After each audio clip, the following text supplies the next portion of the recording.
The transport ship's engines hummed their final song as Lieutenant Sarah Chen pressed her face against the reinforced viewport. Below stretched an endless canvas of crimson sand dunes and jagged rock formations that seemed to claw at the alien sky. Kepler 44 to be, known to the Galactic Council as the Graveyard, waited for her like a patient executioner. Time to go. Human, growled Commander Thekvar, his forearms crossed in obvious disgust. The Zalarian's scaled hide rippled with bioluminescent patterns of contempt. Your species' arrogance has finally caught up with you. Sarah turned from the window, her military bearing intact despite the shackles around her wrists. The court-martial had been a farce, orchestrated by species that feared humanity's rapid expansion through the galaxy. Her crime? Refusing to abandon a colony of human civilians when the Council deemed their planet strategically irrelevant during a border dispute with the Azteca Cathara Empire. The drop pod is prepared, announced Dr. Velix. The spider-like arachnoid scientist who served as the ship's xenobiologist, her 8 eyes studied Sarah with clinical interest. Survival probability on Kepler 44 to be for your species, 0.23%. The indigenous predator population will likely eliminate you within 72 standard hours. Sarah smiled grimly. You'd be surprised what humans can survive. Doctor. The arachnoid's mandibles clicked in what passed for laughter among her kind. Your species' delusions of superiority are well documented. This planet has eliminated 17 different survey teams over the past century. The largest predators on this world mass over 3 tons and hunt in coordinated packs. The atmospheric composition will slowly poison you even if you avoid becoming prey. Enough chatter, Thekvar interrupted. The human gets standard survival gear and 48 hours of rations. Nothing more? He gestured with one of his secondary arms toward the drop pod bay. Move. Sarah walked steadily toward her fate, ignoring the gears and alien curses from the mixed crew. The drop pod was barely large enough for her to sit upright. Its walls lined with basic life support systems and a small storage compartment containing her meager supplies. A plasma knife, water purification tablets, emergency medical kit, and 2 days' worth of nutrition bars. They expected her to die quickly and quietly as the pod sealed around her. Sarah closed her eyes and thought of her grandmother's words. Chen women don't break, little star. We bend, we adapt, and we overcome. The old woman had survived the climate wars of the 22nd century, helping build the first orbital habitats when Earth's surface became barely livable. Survival ran in her blood. The pod launched with bone-jarring force. Atmospheric entry turning the small craft into a meteor screaming toward the planet's surface. Sarah gritted her teeth against the GI forces, feeling her ribs strained against the impact harness. The automated systems chattered warnings about heat buildup and trajectory deviation, but she forced herself to remain calm. Panic killed faster than any predator. Impact came like a hammer blow from the gods themselves. The pod bounced twice across the rocky terrain before coming to rest against a massive boulder formation. Sarah's vision swam as she activated the emergency release, the hatch hissing open to admit the planet's thin, acrid atmosphere. The first breath burned her lungs. The air was breathable, but harsh, filled with metallic dust and the scent of something organic and wrong. She dragged herself from the wreckage, assessing her situation with the methodical precision drilled into her during years of military service. The crash site sat in a narrow valley between towering cliffs of black stone. Strange vegetation dotted the landscape, plants with crystalline leaves that chimed softly in the wind. In the distance, she could see the dark mouths of caves and the glint of what might be water. Sarah's first priority was shelter. The pod's hull was cracked beyond repair, but she could salvage useful components. The impact had scattered debris across 50 meters of rocky ground, including pieces of the guidance computer and sections of hull plating that might serve as tools or weapons. As she gathered materials, a shadow passed overhead. Sarah looked up to see something that made her blood freeze. The creature was massive, easily the size of a small aircraft, with membranous wings that stretched between elongated finger bones. Its head was all teeth and eyes, scanning the ground with predatory intelligence. When it spotted her, it released a sound like tearing metal and began to descend. Sarah dove behind the nearest boulder as talons, the size of swords, carved gouges in the stone where she had been standing. The flying predator circled once, then seemed to lose interest, perhaps deciding she was too small to bother with. But its cry had been answered. From the caves came answering calls, deep and hungry. The ground began to vibrate with approaching footsteps. Sarah pressed herself deeper into her hiding spot, plasma knife ready, as the first of the land predators emerged into view. It moved on four legs like pillars, each ending in claws that clicked against stone. Its body was armored with natural plates that gleamed like polished obsidian, and its head was a nightmare of teeth and sensory organs. But what made Sarah's military training kick into high gear was the intelligence in its movements. This wasn't just a beast. The creature was testing the air, reading the crash site like a crime scene. It was hunting her specifically, not just following instinct. More shadows appeared at the cave mouths. The pack was emerging. Sarah clutched her meager supplies and began to move, staying low and using the rocky terrain for cover. She had perhaps 30 minutes before full dark, and the predators clearly had better night vision than she did.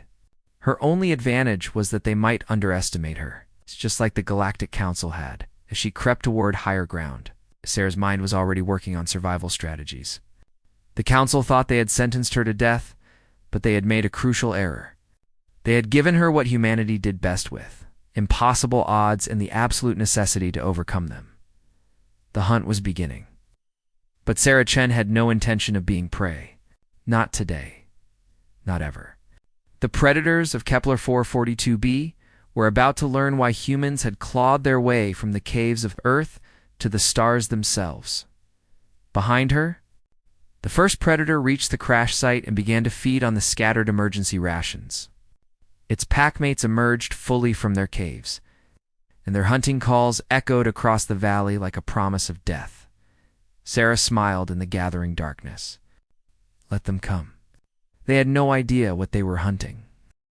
Sarah crouched in the shadow of a twisted rock formation, watching the pack tear apart her crash site below.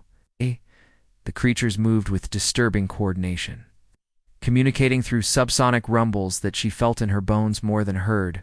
6 of them now, each the size of a small shuttle, their obsidian armor gleaming in the light of Kepler 4 for 2b's twin moons. The largest predator, clearly the pack leader, lifted its massive head and released a sound like grinding stone. The others immediately stopped their scavenging and formed a search pattern, spreading out from the crash site in expanding arcs. They were hunting her scent. Sarah forced herself to think tactically. The plasma knife would barely scratch their armor, and she had no projectile weapons. But she had something they didn't expect. A human brain evolved for persistence, hunting, and tool use. Her ancestors had brought down mammoths with sharpened sticks and coordinated strategy. These alien predators were bigger and smarter than mammoths, but the principle remained the same.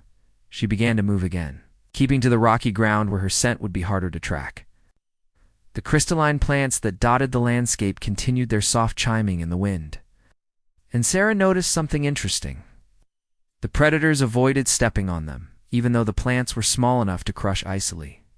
Testing a theory. Sarah picked up a fallen crystal leaf and examined it in the moonlight. The surface was sharp as glass, but more importantly, it was covered in tiny barbs that glowed faintly with some kind of bioluminescence.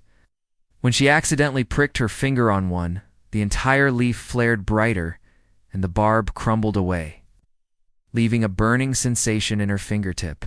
Poison.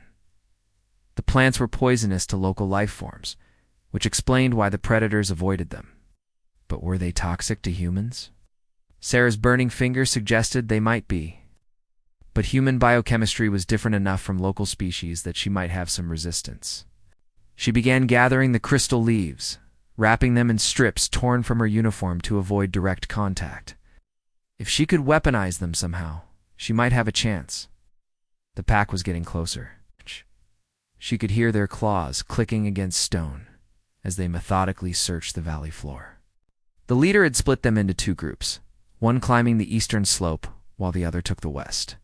They were trying to trap her between them. Sarah climbed higher, her military fitness serving her well in the low gravity. The thin atmosphere burned her lungs, but she pushed through the discomfort.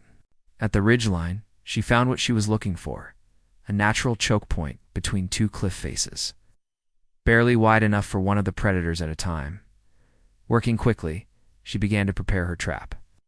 The crystal leaves could be jammed between rocks to create a barrier lined with poisonous barbs. But she needed something more. The plasma knife could cut through stone if she cranked up the power setting, though it would drain the battery quickly, as she carved handholds and footholds into the cliff face above the choke point. Sarah heard the first predator reach the base of the slope below. Its hunting call was answered by the pack leader, and she could hear the excitement in their subsonic communication. They had found her trail.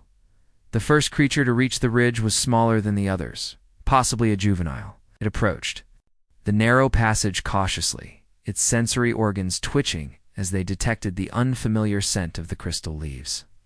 Sarah held her breath, pressed against the cliff face 15 feet above the passage. The predator decided to risk it, squeezing its bulk through the narrow opening. The moment its head emerged on the far side, Sarah dropped. She landed on its neck, plasma knife already activated and set to maximum power. The blade punched through a gap in the creature's armor, finding the nerve cluster she hoped would be in roughly the same place as similar predators from Earth. The beast convulsed once and collapsed, but Sarah's victory was short-lived. The death cry of the juvenile brought the entire pack running. She grabbed the plasma knife and scrambled up the cliff face as the first of the larger predators crashed through her crystal leaf barrier, roaring in pain as the poisonous barbs found gaps in their armor. The poison slowed them but didn't stop them.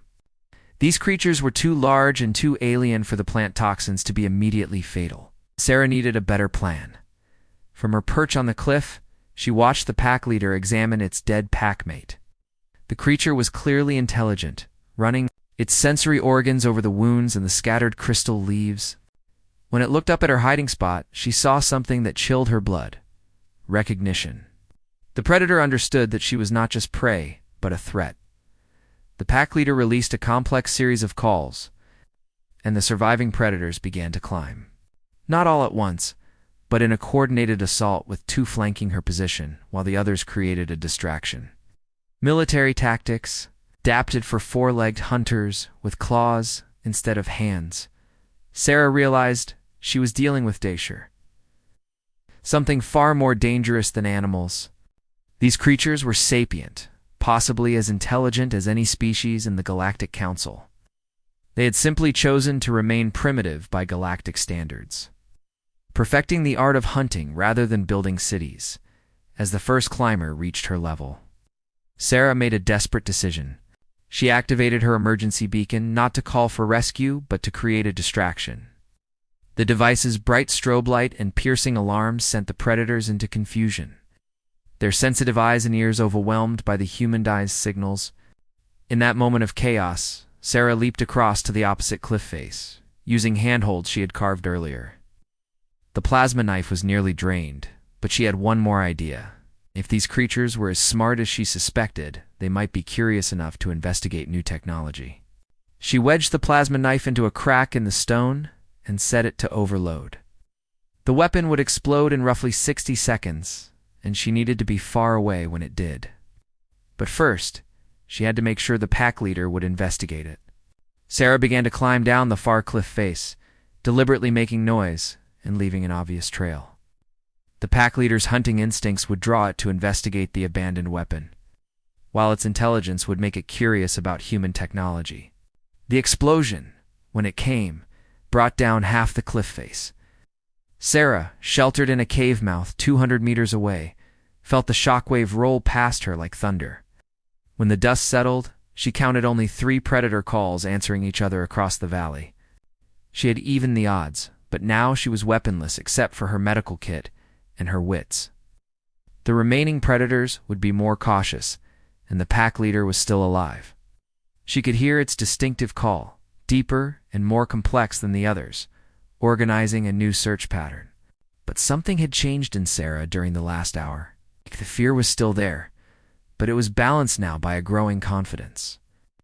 She had killed one of these apex predators and wounded others. Her human advantages, technology, and tactical thinking were working. As she prepared to move deeper into the cave system, Sarah allowed herself a small smile. The Galactic Council had banished her to die, but they had miscalculated badly. Humans didn't just survive impossible situations, they adapted to them. The hunt was far from over, but the roles were beginning to shift. The predators of Kepler 442b were about to discover why humanity had earned its place among the stars through conquest rather than diplomacy. In the darkness of the cave, Sarah began to plan her next move. She was no longer running from predators. She was beginning to hunt them. The cave system stretched deeper into the planet than Sarah had expected. Carved by millennia of erosion into a labyrinth of tunnels and chambers, the walls gleamed with veins of mineral deposits that provided a faint phosphorescent glow, enough for her human eyes to navigate by once they adjusted to the darkness. Behind her, she could hear the remaining predators testing the cave entrance, their claws scraping against stone as they debated whether to follow her into the confined space.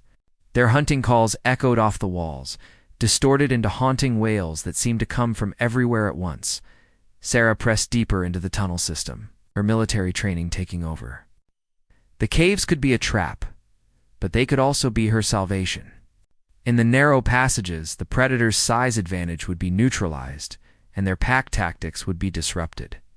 More importantly, caves meant the possibility of water and shelter as she moved through the tunnels. Sarah began to notice signs that she wasn't the first intelligent creature to use these caves. Scratch marks on the walls were too regular to be natural, and some chambers showed evidence of tool use. Stone had been deliberately shaped, and in one alcove, she found what appeared to be primitive artwork. The drawings were crude but clearly representational. They showed the obsidian-armored predators, but also smaller figures that looked almost human in proportion. The small figures appeared to be hunting the larger ones using tools and traps. Sarah studied the images more closely, her pulse quickening as she realized their significance. There were other intelligent species on this planet, species that had learned to hunt the apex predators that ruled the surface. A new sound echoed from behind her, different from the hunting calls of the pack. This was higher-pitched, almost musical, and it seemed to be coming from ahead of her rather than behind. Sarah froze, listening carefully as the sound repeated in a complex pattern that suggested communication. She had two choices: retreat toward the predators still waiting at the cave mouth, or advance toward the unknown creatures deeper in the caves. For a human, it wasn't really a choice at all. Sarah moved forward. The tunnel opened into a vast underground chamber lit by colonies of bioluminescent fungi. The air was warmer here and smelled of earth and growing things. And waiting for her in the center of the chamber were a dozen creatures that looked like the small figures from the cave paintings. They were roughly humanoid, but adapted for life in darkness. Their eyes were large and reflective, their skin pale and almost translucent. They were smaller than Sarah, no more than 5 feet tall, but they moved with the fluid grace of natural athletes. Each carried weapons that looked like spears tipped with the same crystalline material Sarah had used in her traps. The leader of the group, distinguished by more elaborate markings carved into its skin, approached Sarah with cautious curiosity. It spoke in the musical language she had heard, but when Sarah shook her head to indicate she didn't understand, it switched to something that made her heart skip. U.R. The falling star. The words were heavily accented and spoke with obvious difficulty, but they were definitely in galactic standard. The trade language used throughout known space. Sarah nodded slowly. My name is Sarah. You speak standard. The leader's large eyes widened. I am Kryn of the Deep Paths. We learned star words from the others who fell. Many seasons ago, they came from sky like you. They taught us before the Devourers took them. The implications hit Sarah like a physical blow. The others who fell had to be members of the survey teams that Dr. Velix had mentioned. Some of them had survived long enough to make contact with these cave dwellers and teach them the galactic trade language. The Devourers, Sarah said, the big predators with the black armor. Kryn nodded grimly. They rule the upper paths, the surface world. We are the Kethmer, the hidden people. We hunt them sometimes when they venture too deep into our realm, but on the surface, they are death itself. Sarah felt a surge of hope. Can you teach me to hunt them? The question seemed to surprise Kryn, and a murmur ran through the assembled Kethmer. Their leader studied Sarah more carefully, taking in her military bearing. The improvised weapons she carried and the determination in her eyes. You killed one, Kryn said finally. It wasn't a question. How did you know? We felt it die. All life in the deep paths is connected. When a devourer dies, especially by the hand of a surface dweller, the stone itself sings of it. Kryn gestured to the glowing fungi around them. The upper paths grow quieter. Other devourers grow cautious. Sarah realized that her actions had already begun to change the balance of power on this world. The Kethmer had been watching her probably since she landed, waiting to see if she would survive long enough to be worth contacting. Will you help me? Sarah asked directly. Kryn conferred with the other Kethmer in rapid musical phrases. The discussion was animated, with several members of the group gesturing emphatically. Finally, their leader turned back to Sarah. The devourers that hunt you have entered the upper chambers. They violate the old boundaries, driven by rage over their pack brother's death. This threatens the deep paths and all who dwell here. Sarah nodded, understanding the political situation immediately. Her arrival had disrupted the careful balance between the surface predators and the cave dwellers, potentially escalating into a broader conflict. The Kethmer Council offers alliance, Kryn continued. We teach you our ways of hunting. You teach us your ways of killing. Together, we drive the devourers back to their deep lairs and restore the boundaries. Agreed, Sarah said without hesitation. What followed was the most intensive training of Sarah's life. The Kethmer taught her to move silently through the caves, to read the subtle signs that indicated a predator's recent passage, and to use the crystalline plant toxins more effectively. Their spear tips were hollow and could be filled with concentrated poison that would drop even a mature devourer. More importantly, they taught her about the predator's behavior patterns and social structure. The obsidian-armored hunters were indeed highly intelligent. With complex territorial hierarchies and communication systems, they avoided the deep caves because the Kethmer had spent generations making those tunnels into death.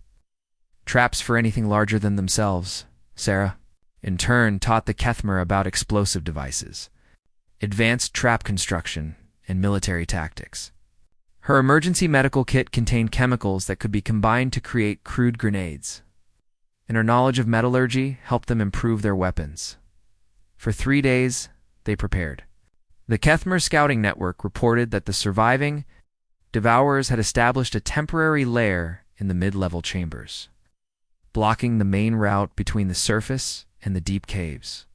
They were waiting for reinforcements. Other packs drawn by the death songs of their fallen member. On the 4th day, Kryn approached Sarah with grave news. The deep listeners report movement on the surface. 3 more packs approach. If they reach the mid-chambers, the devourers will have 20 hunters. Too many for even our combined strength. Sarah studied the crude map the Kethmer had drawn in the cave dust. The geography gave her an idea, desperate but possible. What if we don't let them reach the mid-chambers? What if we take the fight to them? On the surface, that is their domain. We would be slaughtered. Sarah smiled, and there was something predatory in her expression that made even the veteran cave hunters step back slightly. Not if we change the rules of engagement. How many of the crystal plants can your people harvest in the next 6 hours? As Kryn began to understand her plan, his large eyes widened with something that might have been admiration or horror. You would turn the upper paths themselves into a weapon? The surface belongs to the devourers now, Sarah said. But I'm going to take it away from them. And when I'm done, they're going to understand why humans don't stay prey for. Long, the alliance between human military tactics and Kethmer knowledge of their world was about to be tested in the most dangerous way possible. Sarah was preparing to do something that no survey team had ever attempted. She was going to hunt the hunters on their own ground. The surface of Kepler-4 looked different to Sarah now that she understood its secrets. What had seemed like random rock formations were actually territorial markers left by generations of devourer packs.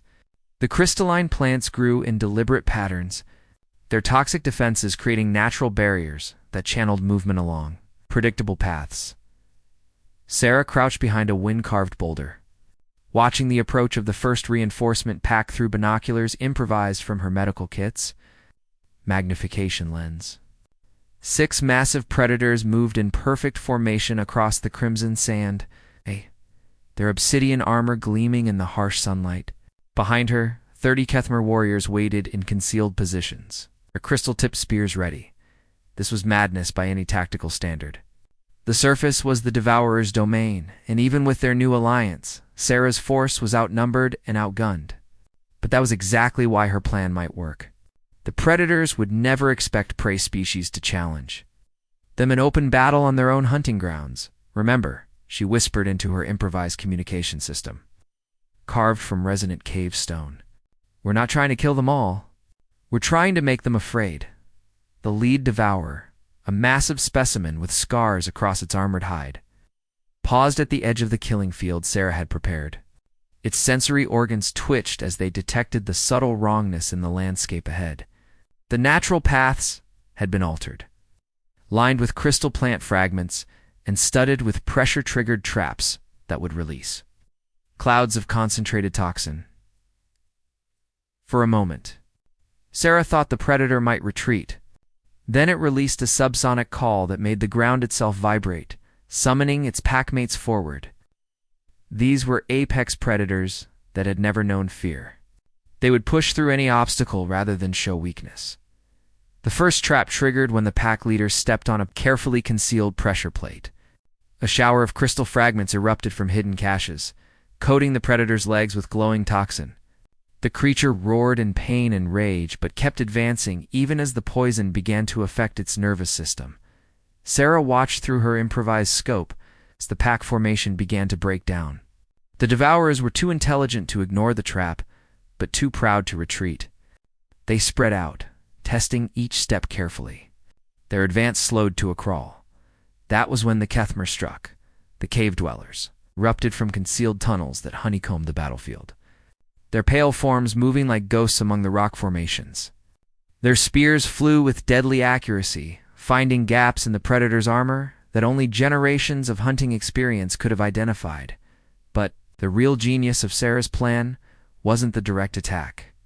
While the Devourers focused on the visible threat, she had positioned herself to strike at their primary weakness. Their pack communication system. Sarah had noticed during her previous encounters that the predators relied heavily on subsonic calls to coordinate their hunting.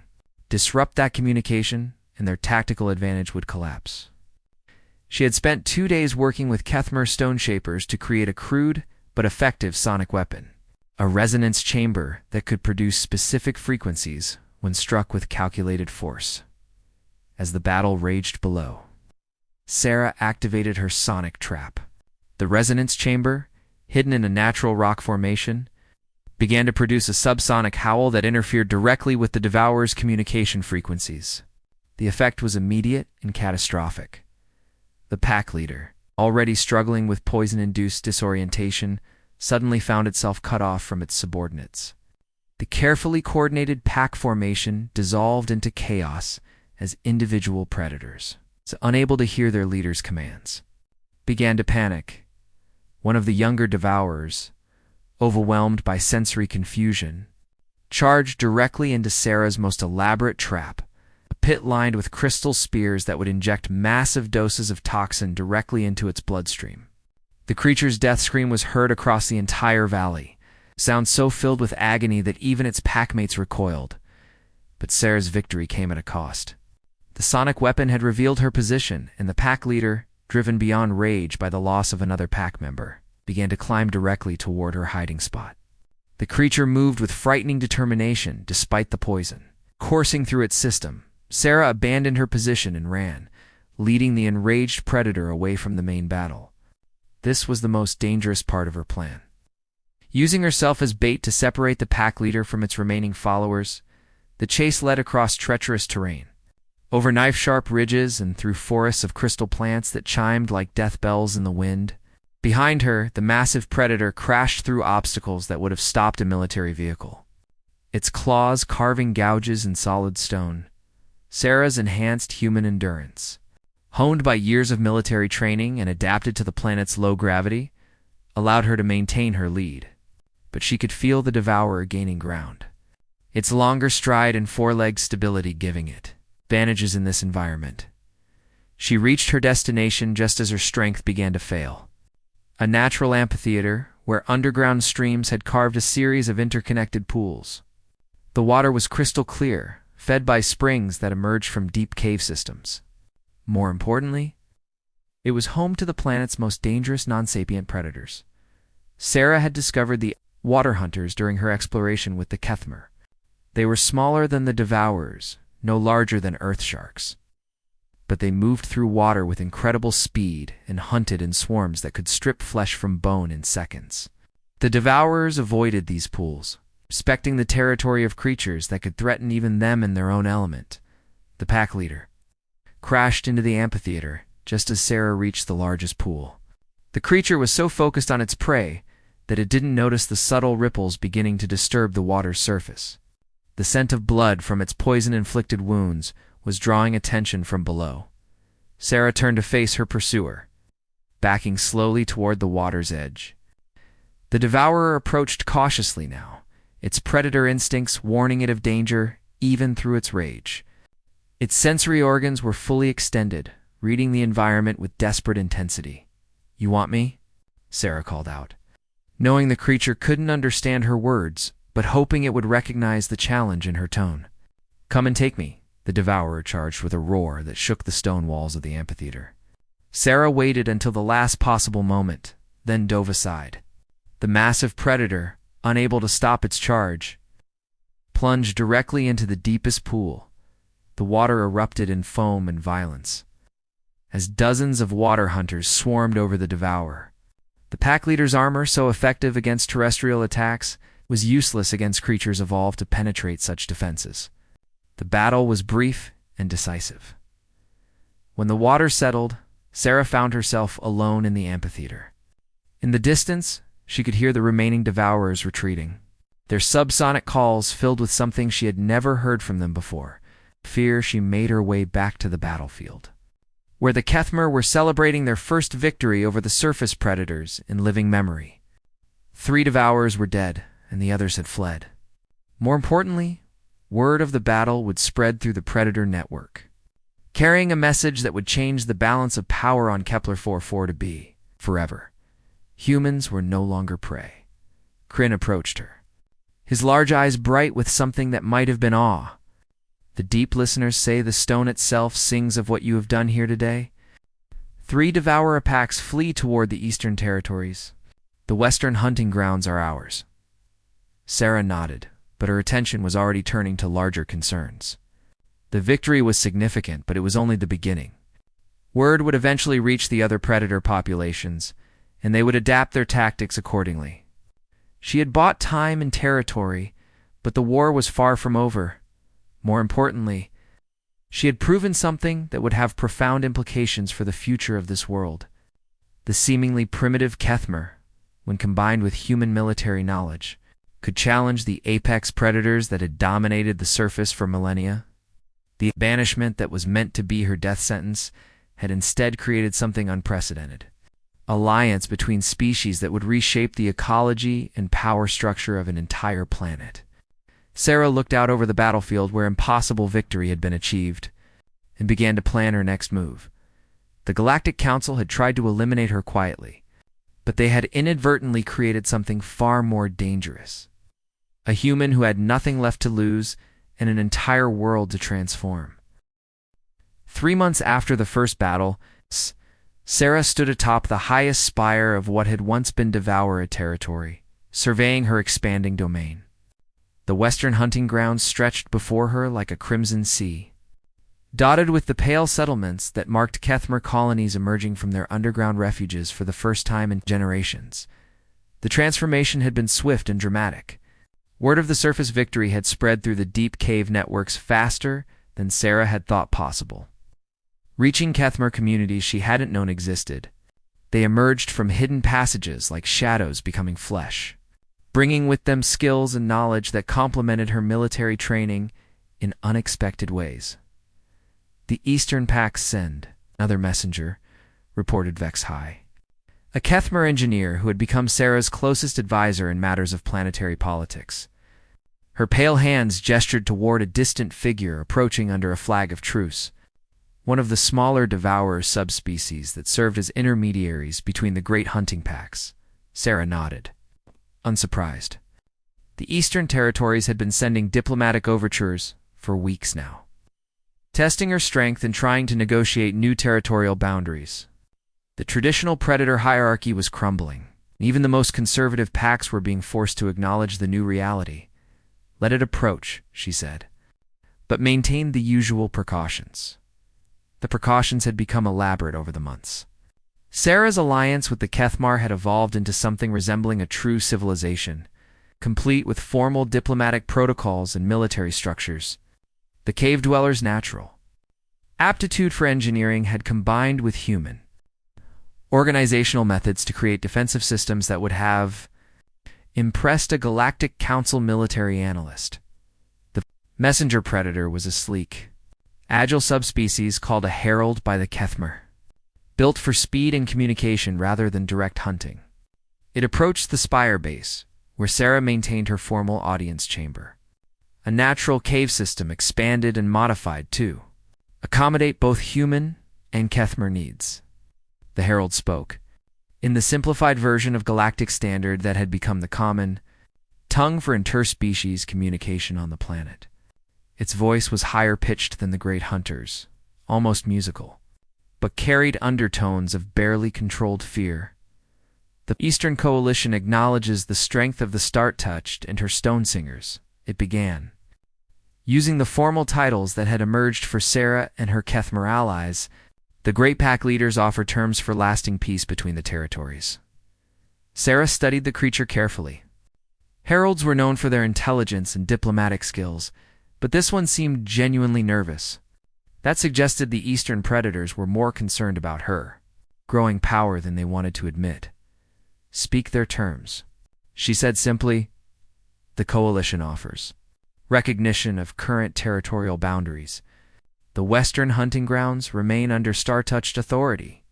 In exchange, the Eastern Coalition requests assurance that the Stone Singers will not expand beyond the current borders, and that trade routes through neutral territory will remain open to all species."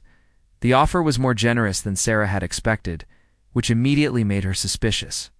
In her experience, predators only offered concessions when they were planning something that required those concessions as cover.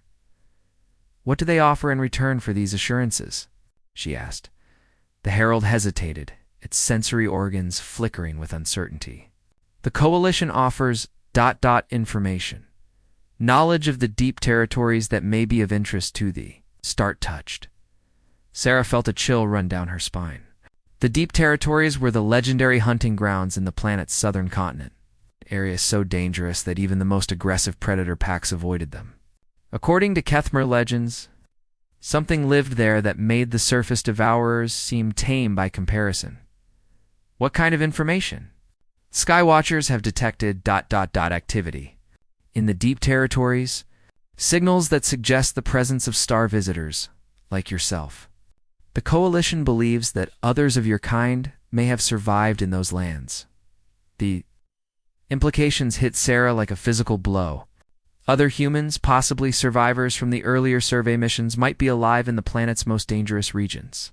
The Galactic Council had assumed all previous expeditions were total losses. But what if some had managed to survive by adapting to the planet's harsh conditions? How recent is this information? "The signals began 3 cycles ago, shortly after word of your victories reached the Eastern Territories. The Coalition believes your presence may have ... awakened ... something that had remained dormant in the deep territories." Sarah exchanged glances with HFY, who had been following the conversation with growing alarm. The Kethmer had ancient taboos about the southern continent. Stories passed down through generations about hunters who ventured there and returned changed. If they returned at all, I need time to consider these terms, Sarah said finally. The herald bowed its elongated head. The coalition will await your response. But be warned, star-touched, the deep territories are not like the western hunting grounds. What dwells there has had many seasons to grow strong in isolation. If others of your kind have indeed survived there, they may not welcome your interference in their domain. After the herald departed, Sarah called for a council session with her senior advisors. The group that assembled in her war room would have seemed impossible just months earlier. Kethmer engineers and trackers working alongside human military tactics, all focused on the strategic implications of the Eastern Coalition's offer. The deep territories have been forbidden to our people for 15 generations, explained Morgoth, the eldest of the Kethmer council members. The stories say that great hunters ventured there during the time of expansion, seeking new territories to claim. Those who returned spoke of predators that made the surface. Devourers seemed like prey animals by comparison. Sarah studied the crude maps they had assembled, marking known territories and the boundaries of explored regions. The southern continent was largely blank, marked only with warning symbols and question marks. But the herald mentioned signals, she said. Technology signatures that suggest human presence. That changes everything. HFY manipulated a three-dimensional sand model they used for tactical planning. If humans have survived in the deep territories for years or even decades, they would have had to adapt in ways we can barely imagine. The isolation, the constant threat from super predators, the need to not just survive but thrive in that environment, that, they wouldn't be entirely human anymore. Sarah finished grimly. They'd be something new. The implications were staggering. Humans had adapted to every environment Earth offered, from Arctic tundra to deep ocean trenches, but always as part of a larger civilization that could provide support and resources. Humans forced to adapt in total isolation to an alien world's most dangerous region might indeed become something unprecedented. There's another possibility, said Kryn, who would become Sarah's chief military advisor. What if they're not survivors at all? What if there's something else entirely that's learned to mimic human technology signatures? That thought was even more disturbing. The planet had already revealed intelligence levels among its predator species that far exceeded initial surveys.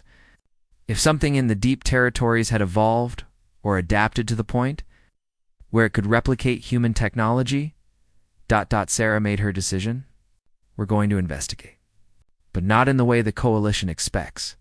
She turned to address the full council. I want scouting expeditions prepared but small and mobile. Our goal isn't conquest this time. It's intelligence gathering. We need to know what's really happening in the deep territories before we commit to any agreements with the Eastern Coalition. And if we find humans there? Asked HFY. Sarah's expression hardened. Then we'll learn whether they're still our people or whether they've become something else entirely. Either way, we need to know what we're dealing with before it decides to turn its attention northward. As the council dispersed to begin preparations, Sarah remained behind, staring at the blank southern portion of their maps. The Galactic Council had banished her to die on this world, but instead, she had begun to transform it. Now it seemed the planet had one more test waiting for her. One that would determine not just her survival but the future of human presence on Kepler-44b. In the deep territories, something was stirring. Something that might be human, or might be something far more dangerous. And Sarah Chen, exiled military officer turned queen of predators, was about to discover that even her transformed world had secrets that could challenge everything she had built. The hunt was about to enter its most dangerous phase, and this time, Sarah might not be the apex predator she had become. She might once again find herself as prey, facing evolved humans who had survived longer and adapted further than she had ever imagined possible. The scouting expedition departed under cover of the planet's longest night. When both moons were dark and the predators of the intermediate territories were at their least active, Sarah had chosen her team carefully. 6 of the most experienced Kethmer trackers, 2 human-trained scouts from the newer cave-dweller communities, and herself. Small enough to move quickly and quietly, large enough to handle unexpected threats. The journey south took them through landscapes that grew progressively stranger as they left the familiar hunting grounds behind. The crystalline plants became larger and more aggressive, their toxic barbs triggering at the slightest vibration. The rock formations twisted into impossible geometries that seemed to bend light around their edges. Even the gravity felt different, as if the planet's mass was distributed unevenly in this region. The deep listeners say the stone itself is different, whispered Jexrin, their lead tracker. Her pale eyes were wide with an unease that Sarah had never seen in any Kethmer before. It sings songs that predate the first settling, melodies that speak of times when the world was young and hungry. Sarah nodded, though she was more concerned with practical matters. Their modified sensor equipment, jury-rigged from salvaged components and Kethmer bioacoustics, was detecting energy signatures unlike anything they had encountered in the Northern Territories. Not quite human technology, but not entirely alien either. On the 3rd day of travel, they encountered their first deep territory predator. The creature that emerged from a camouflaged pit was unlike anything in the surface territories.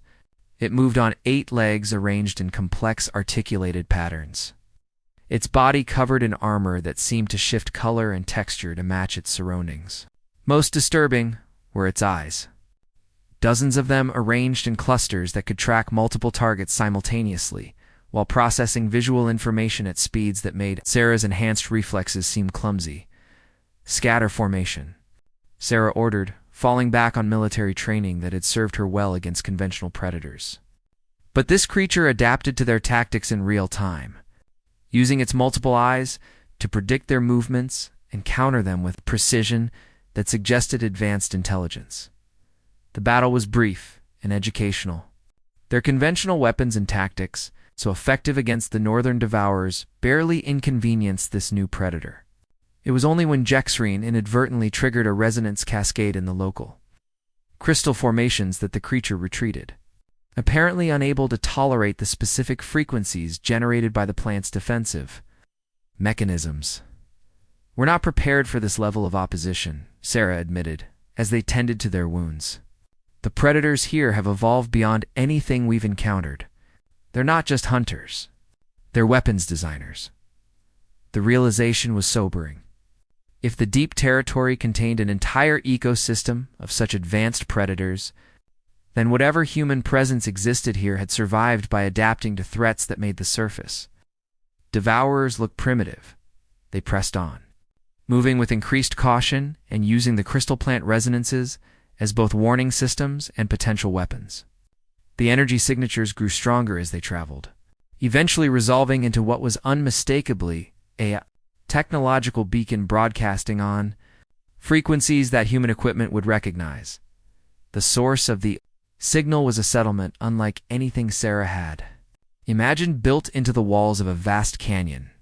The structures seemed to grow directly from the rock itself. Organic curves blended seamlessly with mechanical components, creating architecture that was simultaneously alien and familiar. Energy conduits visible through translucent walls pulsed with bioluminescent light, while defensive systems that appeared to be living organisms watched their approach with obvious intelligence. By the deep listeners breathed Morketh, who had insisted on joining the expedition despite his advanced age. "It's like the ancient stories of the first builders, but wrong somehow.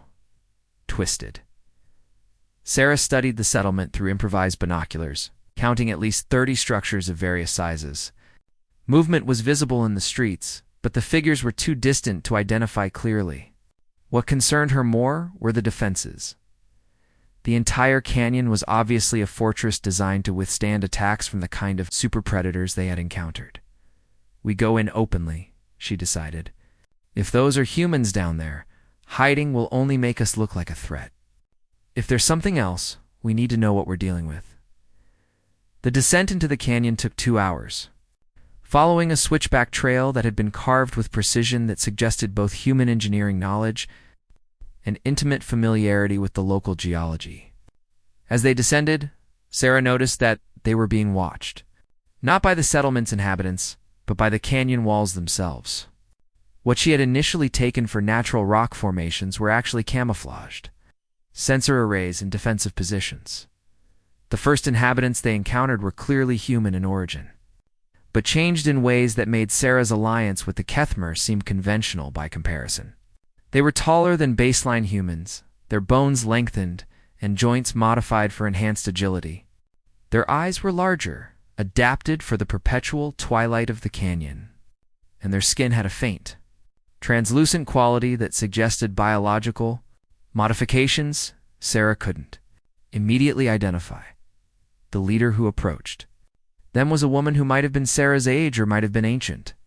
The modifications made it impossible to tell. She wore clothing that seemed to be alive, fabric that shifted color and texture in response to her movements and emotional state.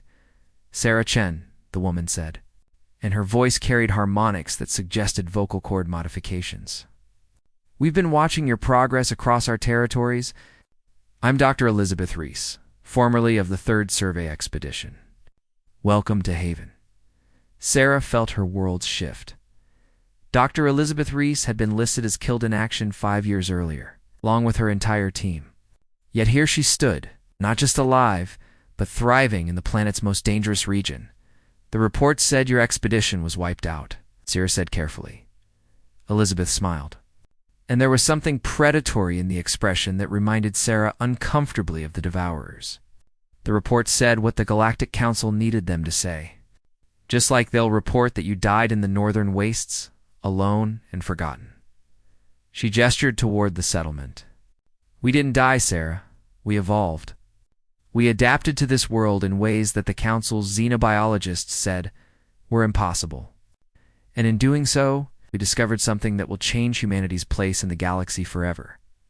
As they walked through Haven's living streets, Sarah began to understand the true scope of what Elizabeth and her people had accomplished. They hadn't just survived in the deep territories. They had learned to thrive by becoming something more than human. The settlement's bioarchitecture was grown rather than built. Using principles derived from studying the planet's most advanced predators, the super predators here aren't just hunters, Elizabeth explained as they passed through a marketplace where modified humans traded with creatures Sarah couldn't immediately classify. They're architects of evolution itself. They've been selecting and modifying their prey species for millions of years, creating ecological relationships that function as living networks of intelligence. She paused at a viewing platform that overlooked the deepest part of the canyon. In the shadows below, Sarah could see movement that suggested creatures of enormous size and complexity. "We learned to communicate with them," Elizabeth continued, "to become part of their network.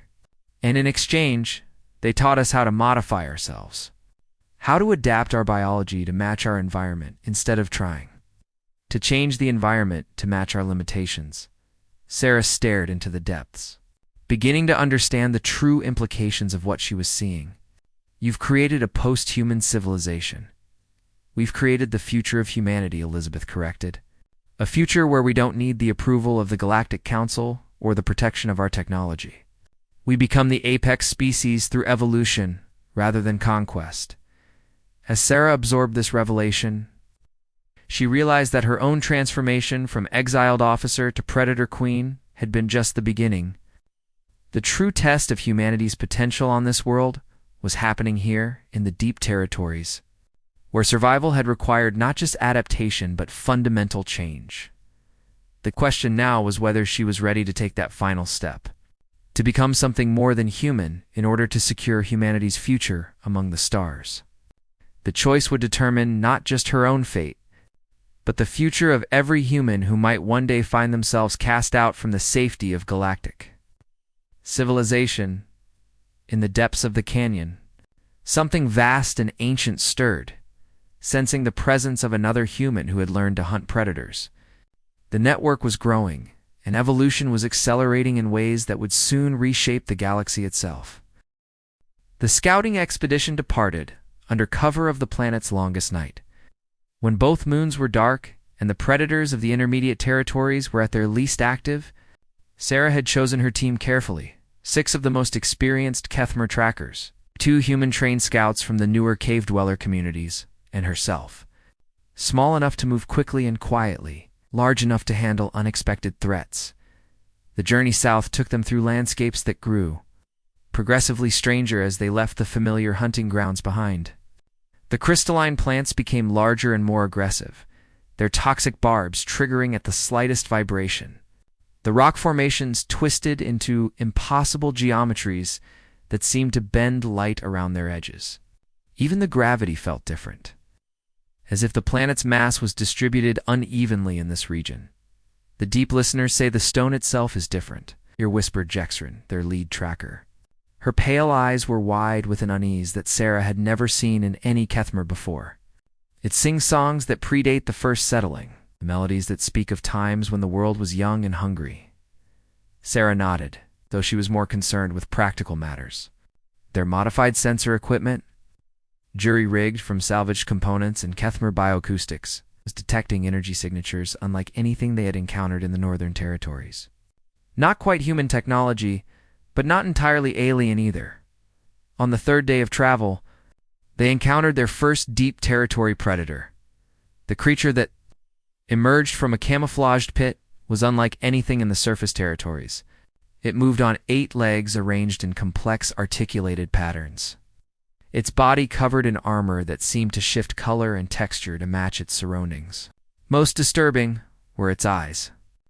Dozens of them arranged in clusters that could track multiple targets simultaneously, while processing visual information at speeds that made Sarah's enhanced reflexes seem clumsy. Scatter formation, Sarah ordered, falling back on military training that had served her well against conventional predators. But this creature adapted to their tactics in real time, using its multiple eyes to predict their movements and counter them with precision that suggested advanced intelligence. The battle was brief and educational. Their conventional weapons and tactics, so effective against the northern devourers, barely inconvenienced this new predator. It was only when Jexrin inadvertently triggered a resonance cascade in the local crystal formations that the creature retreated, apparently unable to tolerate the specific frequencies generated by the plant's defensive mechanisms.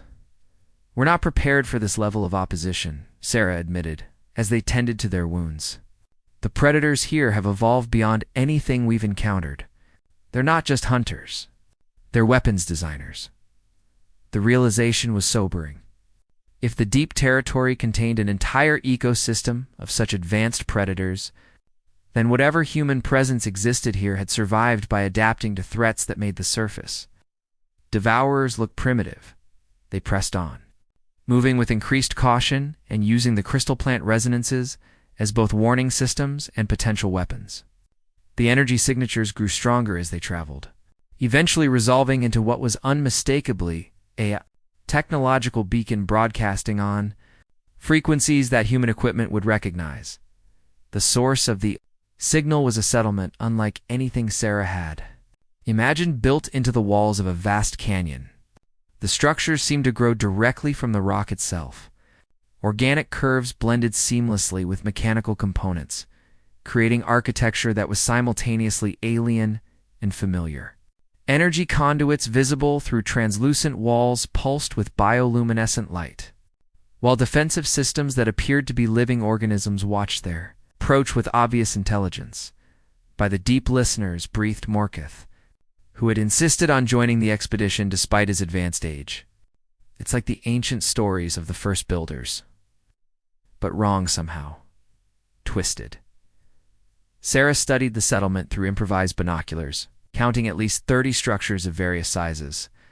Movement was visible in the streets, but the figures were too distant to identify clearly. What concerned her more were the defenses. The entire canyon was obviously a fortress designed to withstand attacks from the kind of super predators they had encountered. "We go in openly," she decided. "If those are humans down there, hiding will only make us look like a threat. If there's something else, we need to know what we're dealing with." The descent into the canyon took 2 hours. Following a switchback trail that had been carved with precision that suggested both human engineering knowledge and intimate familiarity with the local geology. As they descended, Sarah noticed that they were being watched, not by the settlement's inhabitants, but by the canyon walls themselves. What she had initially taken for natural rock formations were actually camouflaged sensor arrays in defensive positions. The first inhabitants they encountered were clearly human in origin, but changed in ways that made Sarah's alliance with the Kethmer seem conventional by comparison. They were taller than baseline humans, their bones lengthened, and joints modified for enhanced agility. Their eyes were larger, adapted for the perpetual twilight of the canyon, and their skin had a faint, translucent quality that suggested biological modifications. Sarah couldn't immediately identify the leader who approached them was a woman who might have been Sarah's age or might have been ancient. The modifications made it impossible to tell. She wore clothing that seemed to be alive, fabric that shifted color and texture in response to her movements and emotional state. "Sarah Chen," the woman said, and her voice carried harmonics that suggested vocal cord modifications. "We've been watching your progress across our territories. I'm Dr. Elizabeth Reese, formerly of the 3rd Survey Expedition. Welcome to Haven." Sarah felt her world shift.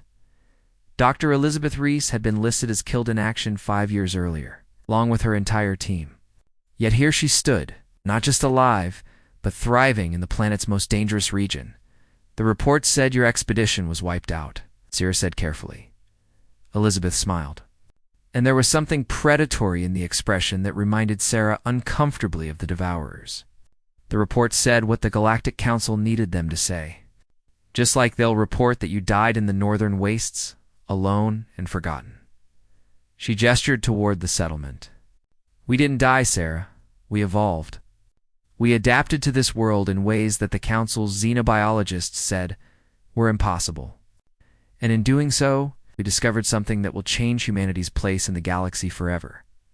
As they walked through Haven's living streets, Sarah began to understand the true scope of what Elizabeth and her people had accomplished. They hadn't just survived in the deep territories. They had learned to thrive by becoming something more than human. The settlement's bioarchitecture was grown rather than built. Using principles derived from studying the planet's most advanced predators, the super predators here aren't just hunters, Elizabeth explained as they passed through a marketplace where modified humans traded with creatures Sarah couldn't immediately classify. They're architects of evolution itself. They've been selecting and modifying their prey species for millions of years, creating ecological relationships that function as living networks of intelligence. She paused at a viewing platform that overlooked the deepest part of the canyon. In the shadows below, Sarah could see movement that suggested creatures of enormous size and complexity. "We learned to communicate with them," Elizabeth continued, "to become part of their network. And in exchange, they taught us how to modify ourselves, how to adapt our biology to match our environment instead of trying to change the environment to match our limitations." Sarah stared into the depths, beginning to understand the true implications of what she was seeing. "You've created a post-human civilization." "We've created the future of humanity," Elizabeth corrected. "A future where we don't need the approval of the Galactic Council or the protection of our technology. We become the apex species through evolution rather than conquest." As Sarah absorbed this revelation, she realized that her own transformation from exiled officer to predator queen had been just the beginning.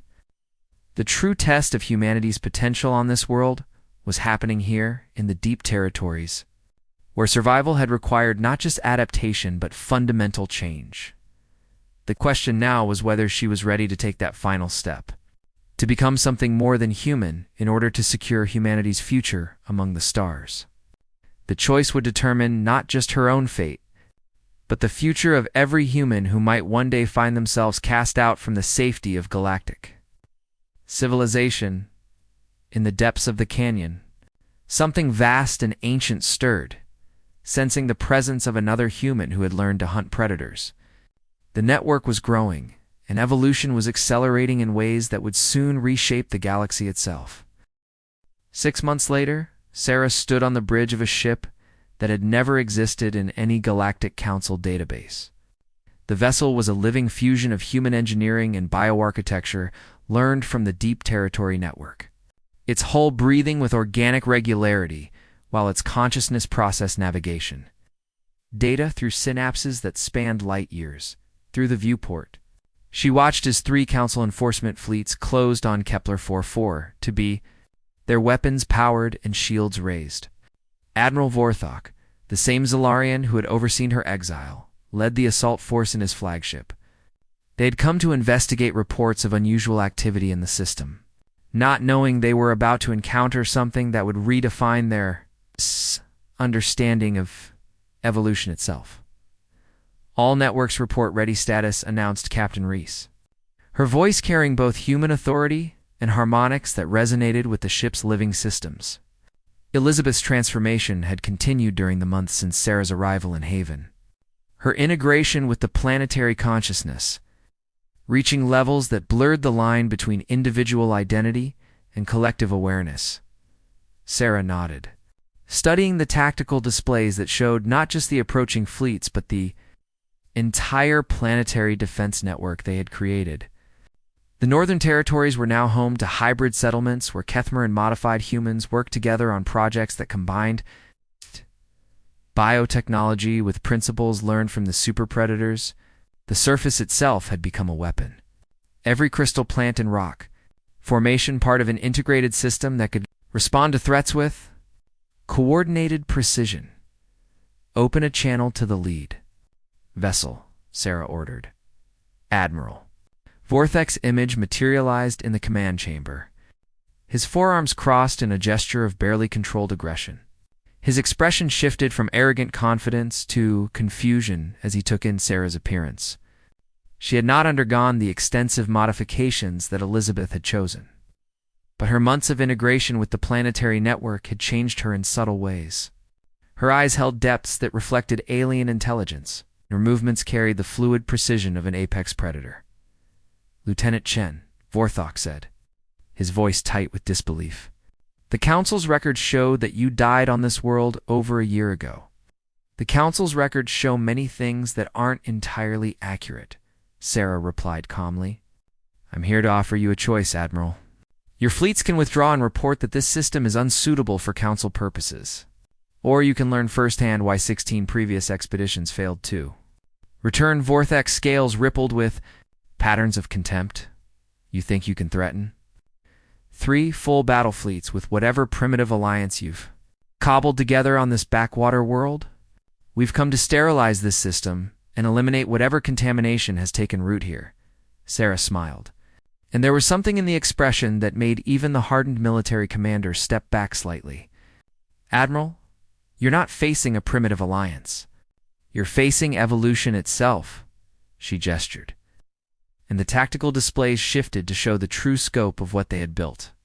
The orbital space around Kepler 4-4b, was filled with vessels that defied conventional classification. Some were clearly grown rather than constructed, through organic hulls incorporating both Kethmer engineering and biotechnology derived from the super predators. Others appeared to be modified asteroids until closer inspection revealed weapon systems that pulsed with bioluminescent energy. But the most disturbing element was the coordination. Hundreds of vessels, from single-pilot scouts to massive dreadnoughts, moved with the fluid precision of a living organism. There were no visible communication arrays, no tactical networks in the traditional sense. The fleet itself was a distributed consciousness that thought and acted as a unified entity. Impossible, Vorthok whispered. No species develops this level of integration without centuries of technological development. You're right. Sarah agreed. No single species could accomplish this. But we didn't do it alone. She touched a control surface that seemed to grow beneath her fingers, and the channel expanded to include other voices. Kryn appeared first, but he was no longer the simple cave dweller Sarah had first met. His pale skin now showed bioluminescent patterns that matched the ship's systems, and his large eyes held intelligence that had been expanded through integration with the planetary network. Behind him stood representatives of a dozen other species, all of them inhabitants of Kepler 4-4b who had chosen transformation over extinction. We represent the synthesis, Sarah continued. using the name they had chosen for their evolving civilization. Humanity didn't conquer this world, Admiral. We learned to become part of it. And in doing so, we've discovered something that will make the Galactic Council's expansion seem like the fumbling efforts of children. Elizabeth's image joined the conference. Her transformation now so complete that she appeared more like a living embodiment of the planet's consciousness than a human being. When she spoke, her words carried harmonics that seemed to resonate directly with the listener's nervous systems. The galaxy is filled with species that reached a certain level of technological development and then stagnated, she said. Civilizations that spread across star systems but never grew beyond their original limitations. The Council maintains order by ensuring that no species becomes powerful enough to challenge the established hierarchy. Sarah took up the explanation. But evolution doesn't respect political boundaries. Given the right pressures and opportunities, any species can transcend its original limitations. Humanity's gift isn't technology or military prowess. It's adaptability. And when we applied that adaptability to the challenges of this world, we discovered that survival isn't just about competing for resources. It's about becoming something greater than the sum of your parts, Elizabeth finished. The predators of this world taught us that true apex status comes not from dominating other species, but from creating symbiotic relationships that benefit the entire ecosystem. Admiral Vorthok studied the displays showing the synthesis fleet, his tactical mind clearly processing the implications. Even if what you claim is true, you're still vastly outnumbered. 3 battle fleets represent more firepower than any single world has ever faced. Sarah's smile widened. Admiral, you're not facing a single world. The tactical display expanded again, showing energy signatures throughout the system that had been invisible to the Council's sensors. What they had assumed were asteroids, moons, and space debris were revealed to be components of a vast network that extended throughout. Kepler 4 for 2b's solar system. The entire star system had been transformed into a living entity capable of coordinated defense. The principles we learned here can be applied anywhere, Sarah explained. Any world with complex ecosystems can be transformed into part of the synthesis. We're not a planetary civilization anymore, Admiral. We're the beginning of something that will reshape the galaxy. Vorthok's expression shifted from confidence to genuine concern. The Council will never accept this. If you've truly created what you claim, they'll mobilize the entire fleet to contain you. Let them try, Elizabeth said, her voice carrying harmonics that made the bridge itself seem to pulse with life. They'll discover that evolution doesn't ask permission.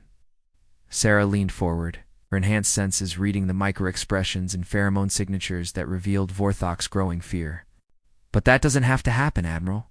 The synthesis isn't interested in conquest. We're interested in growth. Your crews can be part of that growth if they choose. You're talking about forced conversion, Vorthok accused. I'm talking about opportunity, Sarah corrected. Every species that has joined the synthesis has done so voluntarily after seeing what they could become. We don't force change, Admiral. We demonstrate its benefits and let individuals choose their own paths, as if to prove her point. Several of the Council ships began broadcasting surrender signals, not from the command crews, but from individual soldiers and technicians who had been listening to the conversation and making their own decisions about their futures. Admiral Vorthok watched his forces begin to fragment, his authority undermined by the simple fact that Sarah was offering his people something the Council never could, the chance to transcend their limitations and become part of something greater than themselves. This isn't over, he said finally. Even if you convert my entire fleet, the Council has resources you can't imagine. Sarah nodded calmly. I'm counting on it. Every fleet they send will have the same choice your crews are making right now. Evolution or stagnation. Growth or entropy. The future or the past. She gestured, and the channel closed, leaving Admiral Vorthok to watch as his carefully ordered universe began to transform around him. From her position on the bridge of the first synthesis vessel, Sarah looked out at the stars and saw not empty space, but infinite potential. The Galactic Council had tried to eliminate her by casting her into the wilderness, but they had inadvertently created something far more dangerous than a single rebellious human. They had created evolution itself. Given form and purpose and the will to spread throughout the galaxy, the age of static civilizations was ending, and the age of the synthesis was about to begin.